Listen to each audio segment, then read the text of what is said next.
ఎన్నికల ఫలితాలు స్పష్టమైన సంకేతాలు. పార్లమెంటు సమావేశాల ప్రారంభ ఘట్టంలో మోడీ మాట్లాడుతూ అసెంబ్లీ ఎన్నికల్లో ఓడిపోయామని, ప్రతిపక్షాలు ప్రతికూల వైఖరి అనుసరించతగదని, మరోసారి గెలిచే అవకాశాలు ఎప్పుడూ ఉంటాయని మనస్తత్వ పాఠాలు ప్రవచించారు.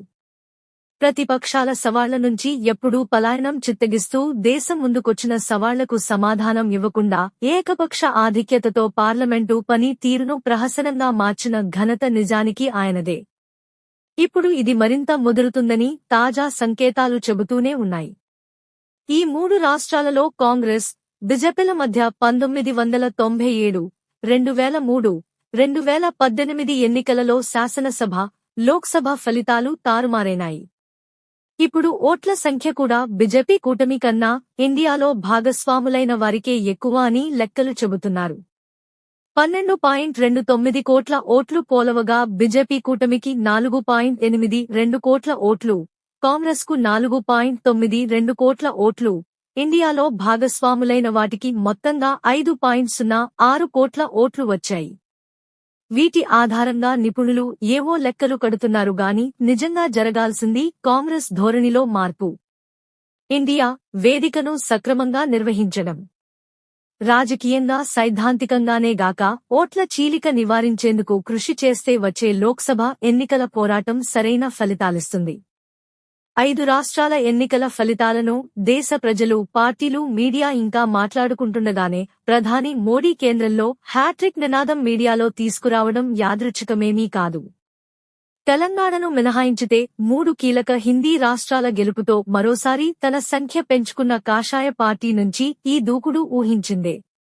బీజేపీ రాజకీయ వ్యూహాలు ప్రతిపక్షాలను ఉక్కిరి బిక్కిరి చేసి ప్రజల ముందు తనే బాహుబలిగా ప్రత్యక్షం కావాలనే మోడీ రాజకీయం గత 10-15 ఏళ్లుగా దేశం చూస్తూనే ఉంది. అన్ని విధాల వంత పాడే బడా మీడియా, అధికార రాజకీయాలలో మునిగితేలుతూ బీజేపీ హైపర్ హిందూత్వ దాడి నుంచి దృష్టి మరల్చే జాతీయ ప్రాంతీయ లౌకిక పార్టీల పోకడలు ఇందుకు తోడవుతుంటాయి.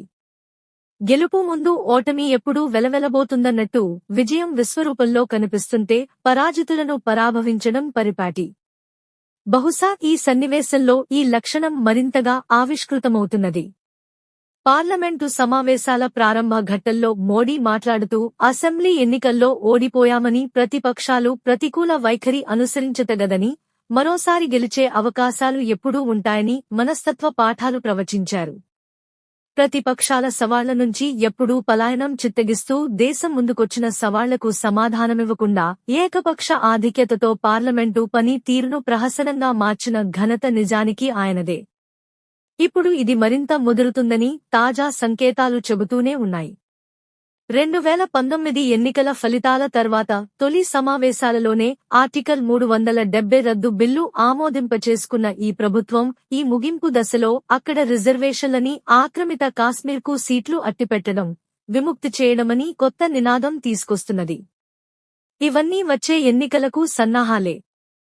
అయోధ్యలో ఆలయ ప్రతిష్టాపన, నెహ్రూ తప్పిదాలంటూ దాడి, చరిత్ర పుస్తకాలను మరింత తలకిందులు చేయడం ఇవన్నీ దాని కొనసాగింపే. రాబోయే కాలానికి సంబంధించిన రాజకీయ హెచ్చరికలే ఇవి. ఇదే శీర్షికలో ఇండియా వేదిక, కాంగ్రెస్ పోకడలు పేరిట నవంబర్ 5న ప్రచురితమైన వ్యాసం ఒకసారి గుర్తు చేసుకుంటూ ఈ పరిస్థితికి కారణాలు కనిపిస్తాయి. వివిధ ప్రాంతీయ లౌకిక పార్టీలకు ఆ వ్యాఖ్యలు వర్తిస్తాయి. మోడీత్వ విజృంభించే తరుణంలో ప్రజల తీర్పు పాఠాలను వంటపట్టించుకోవడమే ఇప్పుడు తక్షణ కర్తవ్యం. 119 స్థానాలు గల శాసనసభలో 65, సిపిఐ 1 సీట్లు గెలిచి తెలంగాణ ముఖ్యమంత్రిగా రేవంత్ ప్రమాణ స్వీకారానికి నాయకత్వమంతా తరలిరావడం మినహా ఫలితాలపై బీజేపీ దూకుడు ఇలా ఉంటే కాంగ్రెస్ ఇంతవరకు సమగ్రమైన వ్యాఖ్యలు కూడా చేయలేదు. బీఆర్ఎస్కు గుణపాఠం, రేవంత్కు సారథ్యం. తెలంగాణలో కాంగ్రెస్ విజయం సాధిస్తుందనేది ముందుగా అత్యధిక సర్వేలు, వాటికి తారాస్థాయిగా ఎగ్జిట్ పోల్స్ ముందే ఊహించాయి. వాటిని ఏ మేరకు విశ్వసించవచ్చుననేది కూడా ఇక్కడ చర్చించాము. తెలంగాణలో కాస్త అటూ ఇటూగా నిజమైన ఈ పోల్స్ ఎంపీ, రాజస్థాన్లలో విఫలమైనాయి. తెలంగాణపై ఖచ్చితంగా చెప్పిన ఇండియా టుడే కూడా అక్కడ దెబ్బతిన్నది. ఆ సంగతి అలా ఉంచితే తెలంగాణలో కేసీఆర్ ఏకపక్ష పోకడల పట్ల ప్రభుత్వ తప్పుల పట్ల ఓటర్ల ఆగ్రహం తీవ్రంగానే ఉందని ఫలితాలు తేటతెల్లం చేశాయి. ఆఖరుకు ఆయన, రేవంత్ రెడ్డి కూడా ఒక స్థానంలో ఓడిపోయారు. తెలంగాణ సాధించిన నేతగా కేసీఆర్ వీటన్నిటినీ అధిగమిస్తారనే బ్యారెస్ ఆశలు ఆచరణలో కుప్పకూలాయి. సెంటిమెంటు, సంక్షేమ పథకాల ప్రభావం పల్లెల్లో అధికంగా ఉంటుందనే అంచనాలు కూడా తలకిందులైనాయి. ఎందుకంటే హైదరాబాద్, రంగారెడ్డిలో కాంగ్రెస్ సీట్లు తెచ్చుకోలేకపోయింది. ఉత్తర తెలంగాణలో అధికంగానూ, దక్షిణ భాగంలో పూర్తిగానూ దాని విజయాలు లభించాయి. ఉత్తర భాగంలో బీజేపీ కూడా మంచి ఫలితాలే సాధించింది. వాస్తవానికి బీజేపీతో బ్యారెస్ రాజీ పడటం, ఉభయులు కలిసి కాంగ్రెస్ను రాకుండా చేయడం కోసం వారి మధ్య తెర వెనక దోస్తీ ఉందనే బలమైన అభిప్రాయం తీర్పును చాలా వరకు ప్రభావితం చేసింది. మునుగోడులో వామపక్షాల మద్దతుతో బీజేపీని ఓడించిన తర్వాత తెలంగాణ రాజకీయ దృశ్యం మారింది. బ్యారెస్ అధినేత కేసీఆర్ మోడీపై తీవ్ర విమర్శలే కురిపించారు. టీఆర్ఎస్ను బ్యారెస్గా మార్చి జాతీయ పాత్ర నిర్వహిస్తామన్నారు. అయితే అదే సమయంలో కాంగ్రెస్, బీజేపీల మధ్య సమదూరం సిద్ధాంతాన్ని ప్రచారం చేశారు. మహారాష్ట్రలో రాజకీయ హడావుడి చేశారు. గత ఎన్నికల తరుణంలోనూ దేశ్ కీ నేత నినాదంతోనే ఓటర్ల ముందుకు వెళ్లారని గుర్తుంచుకోవాలి. కానీ ఇవన్నీ ఒక్కసారిగా ఆపేశారు. ఢిల్లీ లిక్కర్ స్కామ్లో కవితపై దర్యాప్తు, నోటీసుల తర్వాత కేసీఆర్ వెనక్కు తగ్గారనే భావం బలంగా వ్యాపించింది. కమ్యూనిస్టులతో పొత్తు ఉంటుందనే సూచనను మొదట ఇచ్చిన ఆయన తర్వాత తనే వాటిని ఏకపక్షంగా వమ్ము చేయడానికి కూడా ఇదే కారణమైందని అభిప్రాయమేర్పడింది. కాంగ్రెస్, బ్యారెస్ కూడా బీజేపీ మత రాజకీయాలు, కేంద్రీకృత పెత్తనంపై పోరాటం కంటే రాష్ట్రాధిపత్యం కోసం తమలో తమ పోటీనే ముందుకు తెచ్చారు. బీజేపీ ఇక్కడ శక్తి కాదనే వాదన చేశారు.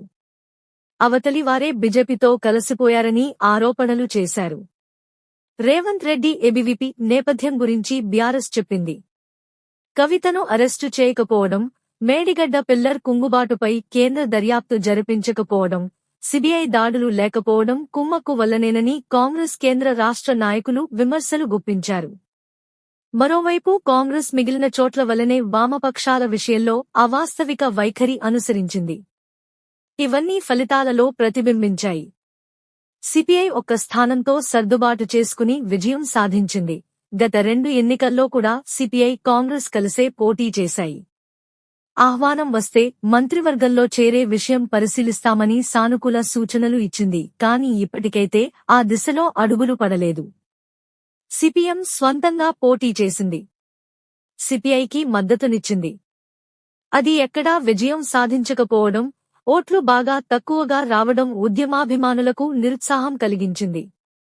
వీటిపై సమీక్ష చేసుకుంటామని, ఎప్పటిలాగానే ప్రజల కోసం పోరాడతామని కార్యదర్శి తమ్మినేని వీరభద్రం ప్రకటించారు. కొత్త ప్రభుత్వాన్ని స్వాగతిస్తూనే ప్రజల తీర్పును సరిగ్గా అర్థం చేసుకుని సరైన పాలన అందించాలని సూచించారు. ఈ సందర్భంలో రాజకీయ నేపథ్యాన్ని, వందల కోట్లతో నడిచిన ఎన్నికల రాజకీయాన్ని విస్మరించి కమ్యూనిస్టులను చులకన చేస్తూ మాట్లాడటం దారి తప్పిస్తుంది. బీజేపీ కూడా 13.9% ఓట్లు, 8 సీట్లు పొంది ఒక శక్తిగా వచ్చింది. నిజానికి 2019 పార్లమెంటు ఎన్నికలతో పోలిస్తే ఇది కొంచెం తక్కువ కాగా గత అసెంబ్లీ ఎన్నికల కంటే బాగా ఎక్కువ. ఈ దఫా కాంగ్రెస్, బ్యారెస్ల మధ్య ఓట్ల తేడా 2% లోపు వచ్చింది. మజ్లిస్ తన 7 స్థానాలు నిలబెట్టుకుంది.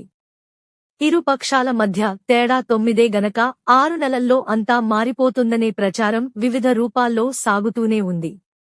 విజయానికి నాయకత్వం వహించిన రేవంత్ రెడ్డి సహజంగానే ముఖ్యమంత్రిగా బాధ్యతలు చేపట్టినా అంతర్గత ఐక్యత, శాసనసభలో సవాళ్లు తీవ్రంగానే ఉంటాయనడం నిస్సందేహం. 3 మాసాల్లో వచ్చే లోక్సభ ఎన్నికల ఫలితాల తర్వాతనే రాజకీయ పరిస్థితి ఒక కొలిక్కి వస్తుందని విస్తృత చర్చ జరుగుతున్నది. ఫిరాయింపులతో కేసీఆర్ బలం విపరీతంగా పెంచుకున్న గత పద్ధతులు పునరావృతం కాబోవని, కాంగ్రెస్ నాయకులు బాధ్యతగా వ్యవహరించి ప్రజల తీర్పును సార్థకం చేసుకుంటారని ఆశించాలి. అయితే కొంతమంది ఈ కారణంగా చులకన చేస్తూ మాట్లాడటం, రేవంత్ ప్రభుత్వం 6 నెలల్లో పడిపోతుందని బీజేపీ ఎమ్మెల్యే రాజాసింగ్ బెదిరించడం మాత్రం దారుణం, అప్రజాస్వామికం. తీర్పును స్వాగతిస్తామని బ్యారెస్ చెబుతూ ఉన్నా అటూ ఇటూ అనేక ఊహాగానాలు సాగుతున్నాయి. రేవంత్ విజయం వెనక తెలుగుదేశం ప్రధానంగా ఉందని ఒక ప్రచారం జరిగినా తమకేమీ సంబంధం లేదని ప్రకటించింది. టీడీపీ మిత్రపక్షం ఎన్డీఏ భాగస్వామి జనసేన బీజేపీతో కలిసి 8 చోట్ల పోటీ చేసి డిపాజిట్లు కోల్పోయింది. అక్కడ టీడీపీ ఇక్కడ బీజేపీ అనే ప్రశ్న ఒకటి రాగా టీడీపీ వరకు కాంగ్రెస్తో తాము లేమన్న సందేశం బీజేపీకి చేర్చడానికి జాగ్రత్త పడుతున్నది. ఈ ఎన్నికల ఫలితాలపై, రాజకీయ పరిణామాలపై మరింత వివరమైన చర్చ ముందు తప్పక జరపాల్సి ఉంటుంది. కాంగ్రెస్కు ఎదురు దెబ్బ ఈశాన్య రాష్ట్రమైన మిజోరంలోనూ కొత్త ప్రాంతీయ పార్టీ జెడ్పీఎం అధికారం చేపట్టింది. ఆ పార్టీ అధినేత ముఖ్యమంత్రి లాల్ దుహోమా ఏ కూటమిలోనూ చేరే యోచనలో లేరు. ఇక రాజస్థాన్ చేజారుతుందనుకున్న మధ్యప్రదేశ్, ఛత్తీస్గఢ్లో కాంగ్రెస్ అంచనాలు తలకిందులైనాయి. బీజేపీయే ఊహించిన దానికన్నా ఎక్కువ విజయం సాధించింది. ఇందుకు దారితీసిన రాజకీయ పరిస్థితులు, కాంగ్రెస్ ఒంటెత్తు పోకడల గురించి పీపుల్స్ డెమోక్రసీ తాజా సంపాదకీయం సమగ్రంగానే విశ్లేషించింది, హెచ్చరిస్తున్నది కూడా. అయితే ఛత్తీస్గఢ్, ఎంపీలలో తమ వాళ్ల మధ్య తగాదాల గురించి, నాయకుల తేడాల గురించి మాత్రమే కాంగ్రెస్ చర్చ ఎక్కువగా నడుస్తున్నది. రాజస్థాన్లో ఓటమి రావచ్చని భావించిన తీవ్రత చాలా ఎక్కువగా ఉంది. 17 మంది మంత్రులు ఓడిపోయారు. మధ్యప్రదేశ్లో ఫిరాయింపులతో తిరిగొచ్చిన బీజేపీ ముఖ్యమంత్రి శివరాజ్ చౌహాన్ హిందూత్వ రాజకీయాలను, కొన్ని పథకాలను ఆధారం చేసుకుని గెలుపొందారు. కాంగ్రెస్ మాజీ ముఖ్యమంత్రి కమల్నాథ్ కూడా బీజేపీ నమూనాను అనుకరించబోయి 2 విధాలా భంగపడ్డారు. ఛత్తీస్గఢ్ మాత్రం గెలుస్తామనుకుని దారుణ ఓటమి పాలైంది కాంగ్రెస్.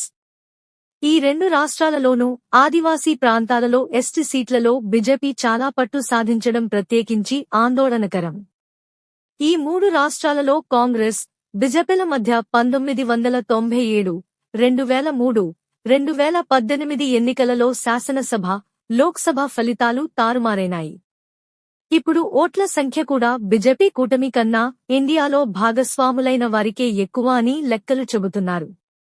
12.29 కోట్ల ఓట్లు పోలవగా బీజేపీ కూటమికి 4.82 కోట్ల ఓట్లు, కాంగ్రెస్కు 4.92 కోట్ల ఓట్లు, ఇండియాలో భాగస్వాములైన వాటికి మొత్తంగా 5.06 కోట్ల ఓట్లు వచ్చాయి. వీటి ఆధారంగా నిపుణులు ఏవో లెక్కలు కడుతున్నారు గాని నిజంగా జరగాల్సింది కాంగ్రెస్ ధోరణిలో మార్పు. ఇండియా వేదికను సక్రమంగా నిర్వహించడం. రాజకీయంగా, సైద్ధాంతికంగానే గాక ఓట్ల చీలిక నివారించేందుకు కృషి చేస్తే వచ్చే లోక్సభ ఎన్నికల పోరాటం సరైన ఫలితాలిస్తుంది.